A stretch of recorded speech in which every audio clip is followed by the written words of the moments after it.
January 8, 1968. Vietnam mud rotor wash. The smell of jet fuel and copper. Something burning. A helicopter is broken open in the middle of a rice paddy, and a 20-year-old soldier is trying to pull himself back inside it. His right hand finds the edge of the gun well. His legs push through knee-deep water. His chest is full of shrapnel. He reaches for the M60 with his left hand.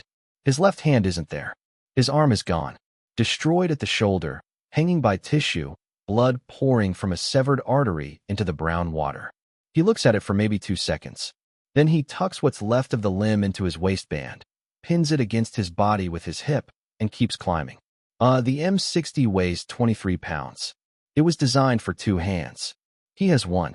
He wedges the stock against the airframe, racks the bolt with his right hand, and opens fire on the enemy machine gun that's been killing Americans across this landing zone for the last several minutes.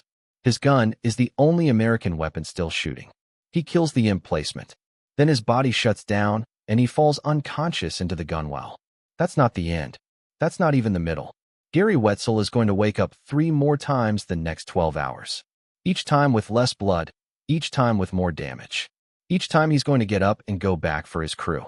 What kind of person crawls back into a wrecked helicopter with one arm? Gary Wetzel grew up the second oldest of 9 children in South Milwaukee, Wisconsin. Working-class family. His father had fought in World War II. Wetzel spent his childhood watching John Wayne films and waiting to be old enough to enlist. School didn't hold him. The military was always the plan. He joined the Army in 1965 at 18. They gave him a safe job. He requested Vietnam, denied. He requested again.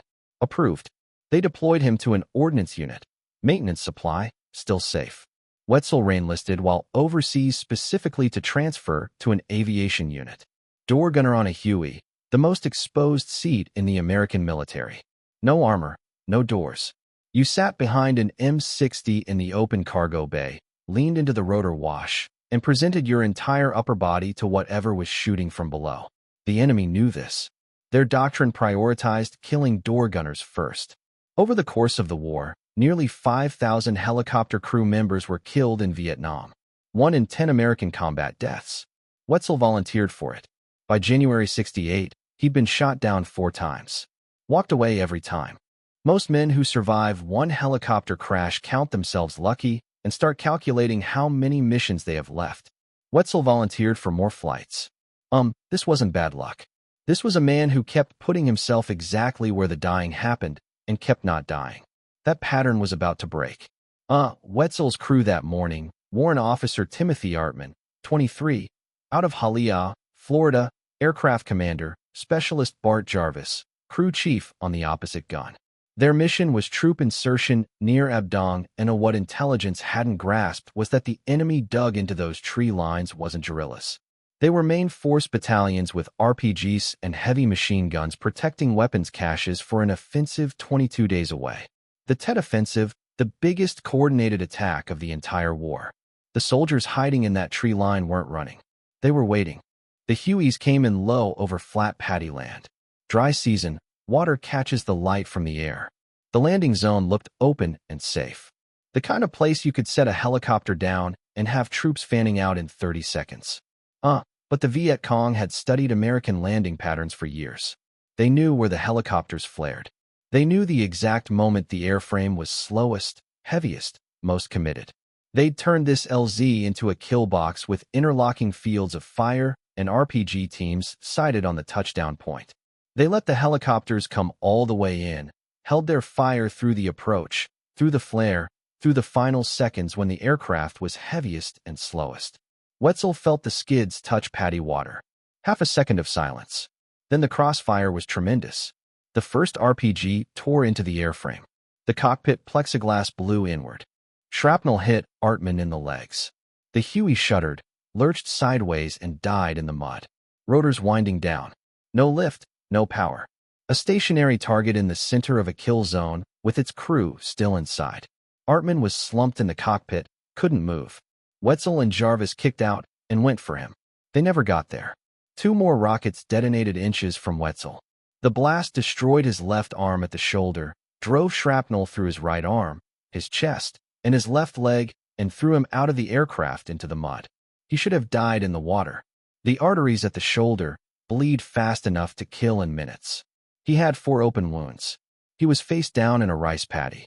Every variable pointed at death. He lifted his head. He looked down at his left arm. It was still attached by a strip of tissue, but the bone was shattered. The muscle shredded. The hand and forearm hanging at an angle that made no anatomical sense. He was watching himself bleed out. He had seconds to make a decision, and no training for the decision he was about to make. He grabbed the destroyed limb with his right hand, folded it against his body, tucked it into his waistband, and cinched it tight against his hip. The pressure partially compressed the artery, not enough to stop the bleeding, enough to slow it. A solution no field manual covers. Invented by a 20-year-old kid in the mud with 1 working arm and an enemy machine gun still firing 50 meters away. Then he saw a VC soldier closing on the crash site with a grenade. Wetzel raised his right arm and shot him. Then he turned toward the helicopter. The M60 was still mounted. The emplacement was still killing Americans. He started crawling. One arm is pulling through the mud, legs pushing, blood trailing behind him in the paddy water. He reached the gun well, pulled himself up, pinned the weapon against the airframe with his body, and grabbed the pistol grip. The citation says his machine gun was the only weapon placing effective fire on the enemy at that time. Every other American gun in that LZ was silenced or couldn't reach the target.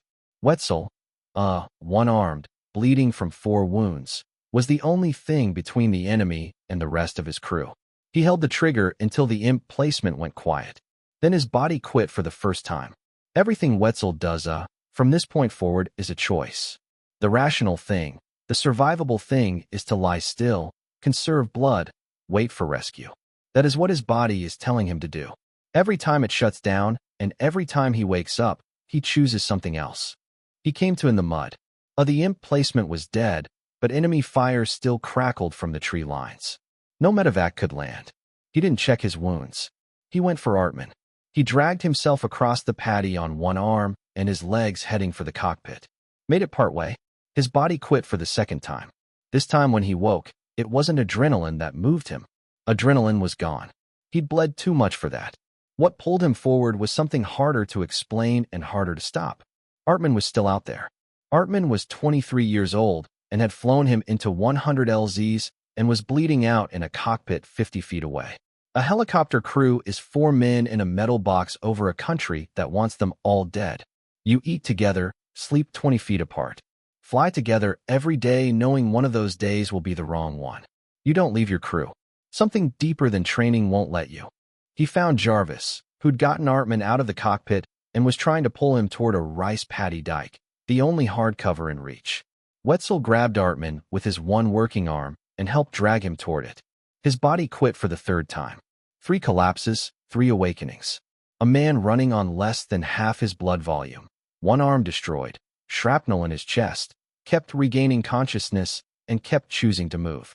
There is no clinical explanation that accounts for it. The human body doesn't do this. His did. All 3 times he moved toward the same man. They lay behind that dike for hours. The firing thinned. The light went. Cold paddy water soaked into blast wounds and a severed limb. Septic mud. The kind of exposure that kills through infection, even when the bleeding stops. Sometime around midnight, the firing had moved south. The paddy was quiet for the first time in hours. Behind the dike in the dark, Warrant Officer Timothy Harold Artman stopped breathing. 23 years old, Leah, Florida.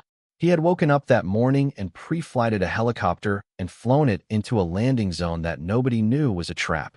He never flew out. He bled out in the mud 6 hours after the crash while his crew lay beside him and couldn't stop it. The paddy was still. Wetzel lay next to Artman's body for the rest of that night. He'd crawled to him 3 times. It wasn't enough. When extraction finally came, Wetzel was barely alive. Surgeons completed the amputation and started counting everything else. Shrapnel across his right arm, chest, and left leg.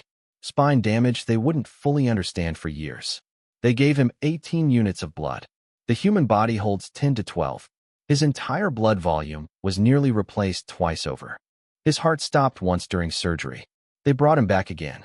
A week on the critical list, surgery in Tokyo, 5 months of skin grafts and rehabilitation in Denver, discharged in June 68, 20 years old. Medically, he said later, I should have been dead. On November 19, 1968, President Lyndon Johnson placed the Medal of Honor around Gary Wetzel's neck at the White House. His fiancée Kathy stood in the audience. He went home to Wisconsin, married Kathy, had a son, got a job as a welder, two-handed trade, hot metal inches from your face, steady nerves, steady grip. He figured out how to do it with one arm the same way he'd figured out the M60. He just did it until it worked. Nobody taught him. Nobody could have. Even though I thought I was dying, Wetzel said once, I didn't want to die in a rice paddy. He didn't. Timothy Artman did. And 30 years later, when Wetzel stood before the United States Senate to testify about the American flag, he didn't talk about politics or constitutional law. He talked about the men under the flag. He talked about Timothy Artman. He called the flag the shroud of the dead, the cloth that covers the caskets of 23-year-old Warren officers from Hiya, Florida, who die in rice paddies because their crew couldn't drag them far enough or fast enough. He still rides with Rolling Thunder to Washington. He still wears the medal. Every time I have the privilege of wearing that blue ribbon around my neck, he said, I am in awe. I try to live up to it for the guys who aren't here. His left arm is still in a rice paddy near Abdongan. The rest of him never stopped fighting.